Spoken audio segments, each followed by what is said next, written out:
Hi, this is Bobby at Copel TV Repair with yet another one of those videos that are so easily taken as confrontational, but are actually not meant to be. They're simply a proof of functionality and something else. I leave you guys to decide what for. So this is about a Samsung EEPROM that was returned to us with a claim that it was defective. We went through a lengthy exchange on eBay with the buyer, and they sent the item back and it was returned.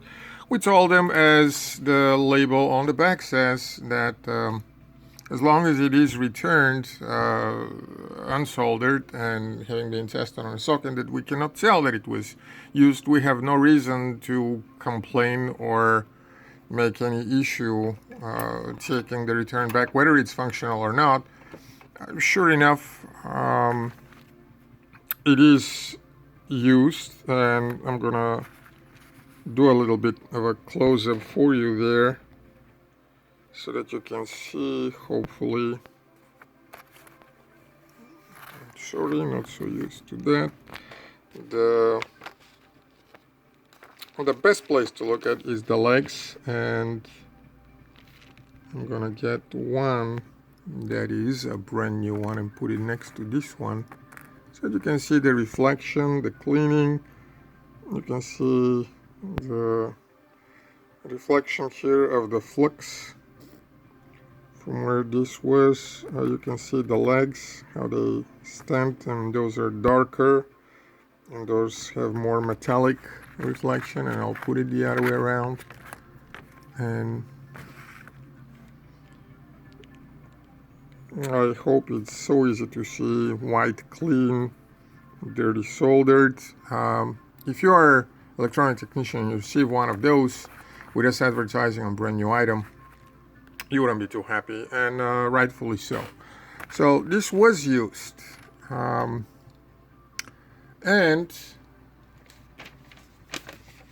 just to see what this is, and actually the listing says the same, but basically it says the following: this IC was programmed and tested in a live TV on a socket as shown in our YouTube channel. Of course, there is a number of other videos showing the same that I'm going to be showing now.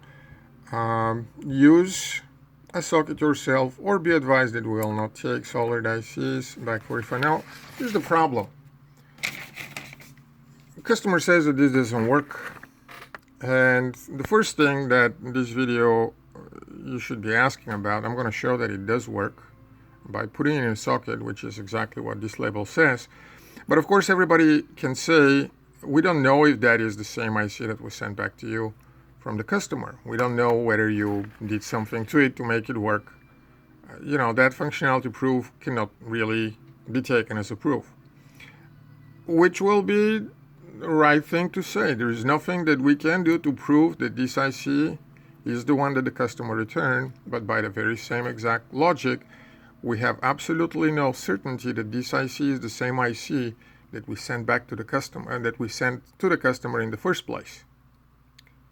So if there is a possibility for us to be cheating here, you should recognize that there is the exact same possibility for the customer to be cheating to us. And there is no way anybody can guarantee. There is no way that is being used out there. We can put label on this, we can scratch it, we can sign it, but because we'll be presenting the proof afterwards, there's still no guarantee that we didn't swap something in the meantime. So to work over this problem, we came up with this simple solution. As long as we cannot tell that there was anything done to the IC, then we'll have to be taking it back. Customer can still swap it with a brand new unprogrammed one for all that we know. But if it looks brand new, if it hasn't been done for, we're taking our risk. And this is exactly what this says, and this is what the listing says. This is our solution to this problem. It's imperfect, but it is in our listing. It is in the terms of advertising, and customers should recognize and accept to that. And by breaking that seal here, they have read through that and they've agreed to it, and still they came back after soldering it and saying that it doesn't work. What's of course more interesting is the fact that it does actually work, which is what I'm about to show you. Again, with the clear understanding that, let me see that I'm putting it right, first select should be down. This testing setup is in our other videos. It can be seen. I've done a number of those about the same IC, about the same problem. You can go and see how many sales we have and how many repairs of those boards we have. Of course, this is not the first complaint, but they're not so common, which is the reason why we're still doing it. I've explained how that IC, the TV would start even if that IC is not soldered at all or not active, and it should come up. There it is, the label, and that will never start if the IC is not soldered properly. It may start and it may fail to bring up the smart hub if the firmware, the data on that IC is bad. It's not technically the firmware is on a different IC, but the mere fact that this happens means that this IC is soldered properly. The mere fact that it started loading it means that the IC is soldered properly, and the fact that the hub starts means that the data on it is fine. Customers were saying that on their TV it was just hanging dark and it wasn't working. They said that they returned their first IC and it started doing those the power loops or hanging. I don't remember what the original problem was.